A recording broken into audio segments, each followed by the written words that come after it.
Nuere male kenyam anda mandune chan kwasnyak gorjen go ba message ba kam ye ngay kon kordial kon tuok nagada naka kon do badanen te jeje bor te re ka kaje shojanan shush ko kon dial no ngwane nuer do badana gor kan ode kan we dande ka gang kon e kon shal ken nuer ngay kon what are you are going through kan ne kon dila liter kon ke kwar kon si kon kordial e kon de je tuok sana kaling ano jeje bor no bume jejen bor kan te kon tila wang nuer jejen bor wang nuere nor wayame kala wang nuere mo netin bum ne kenalong tin kwa do nuere kwa jela liak ke shodi na wale ano ba kon ngai ke kon ba kon ngai wi mon ano ko na ejejen bor ano be kon bo bana tek bo wale ke bana tek ke shang mo gwa ba ke bo kon te gwenden kon te konten bo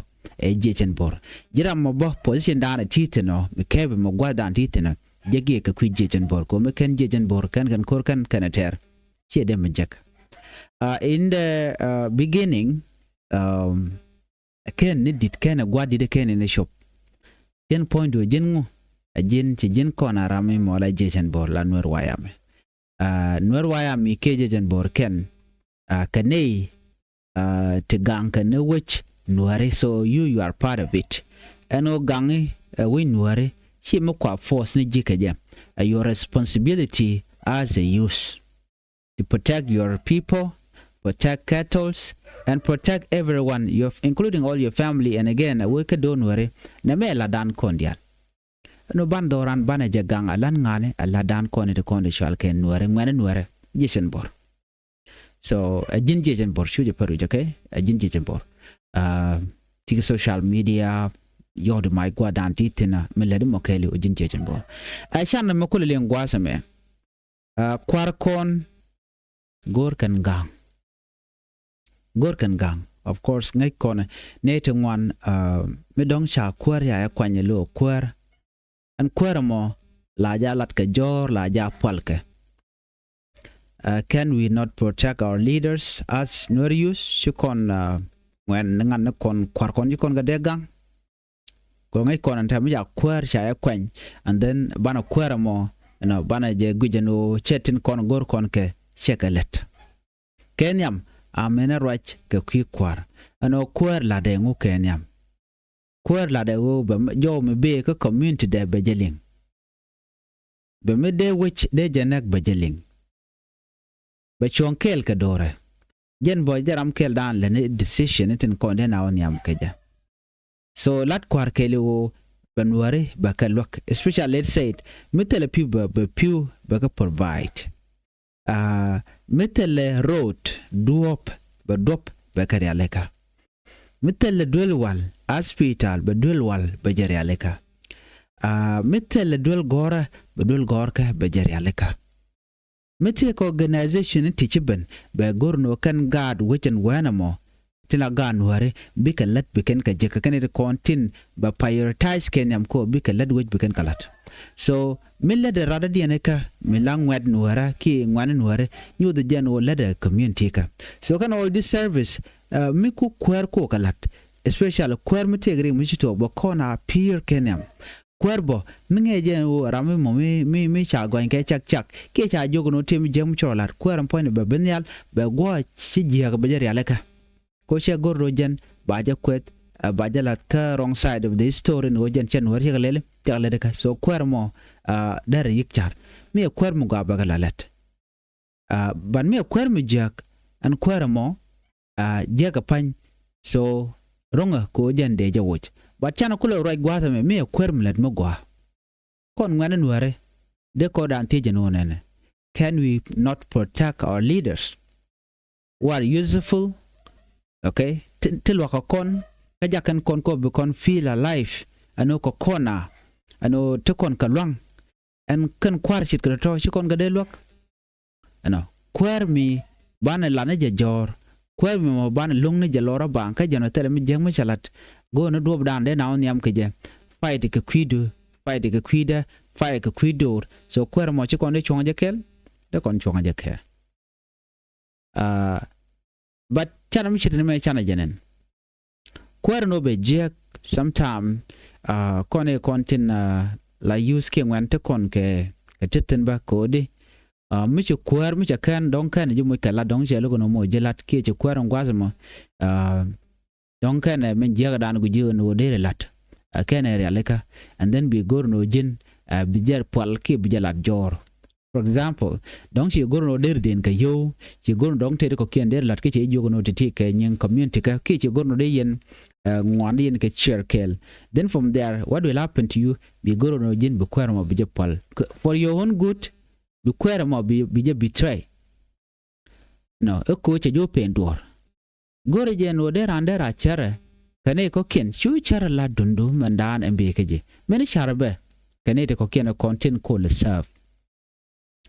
And queer take a let bomb let kenka. Shungan ka kuidan, you know, Misha conchang and jagaden, the benyal, buka right. So Ken Bonner quack intimidated, let one take and cook a bribe, moyaka yo, don't become you begin to reject. Go to general, they talked in the japat there and there a bit. So Ramimo, Milogo, there, Mijagda Jalatka, Queram Morongo, Code Konaga. She con queer me la teacher odian lot, you know. She con a bullock, she con a de chong a jakel. So me jakon code quar contin go dena kagang. Quar contin go tin lat get to go ka dan ka door. We can protect them. They con chong a kakel. Okay. So if we do not protect our leader, who will? If we cannot stand with them in their struggle, how can we expect them to continue sacrificing for us? Nedi shit ka quarantama kwana kwer kwana je la jor kwer me jack then mi tam le cheben no ka jana bi de tele mi chalar ko ram larana ba nga jedu ka men dana chilat mi cha joru cha jeling no cha joru cha jangach go da ro yitin then ba nga je no kwer me jack ko jan ba tike record mi nyoda ki mi jot me ba ne na Koram tigeri kon mi joja cha thok la nga yara me jen chende ko chala ro ne tin be rar to dan awa ken content ku kon define min no ko dor ba brar kamandana lade min logo dor ba brar ba kamandana lade anyok ba jino logo dor ba la ramin mo mi la dor kala ja logo badawa de kon leader mi chung kana kanware de kon attack so kuje mo gor kono de kon chonkel kata dan de no de kon yam kaja okay mi ram mala kwar che ta ma chan tong wan chan kenen mi te ko kwar mi mo mala kwar den man yam la kan mala lesni am chicken shun kan ekien gwa dan kan kwar kan je bro de dwat pin no baye ledika but di ali bakalat but when he got into position or she got into position and then bakon di al block bakon di al gagrar che jodan che bling akon gor kon piu akon gor kon share akon gor kon mugor kon che chak bling ne ja point de be use the power against community dan endera kula lena jaka la jin me jin kwara ano be individuals because pick ko don chicken jugo no na me chagwa jaka when you should be correcting those mistakes that are pointed out by them. The no bolaro ngaga ko she la na baje yen no na me sia chon ki ngak baje dwech ki ngang mo ajek chen belet ka do no chejen awara mi mo mi jogi na me cha gware li ko correct ka do mo gwa che kwen ji what is the person that you should stand with, this is a person that la larkano no ko ji ko support tel rami mo mo gor bon ya me de correct teleja Rami mo mi yerje, you know. Chang ki mi jaglat. Chebu chong je kel. Chebu support. Wrong. Anaran goro jano der gwata dan shung taner janga. Jana goro kwar kon gorken our protection. Kwar content kon lat ka konika gorken ode kon ka gang. Mi kwar mgwa chong na jakel.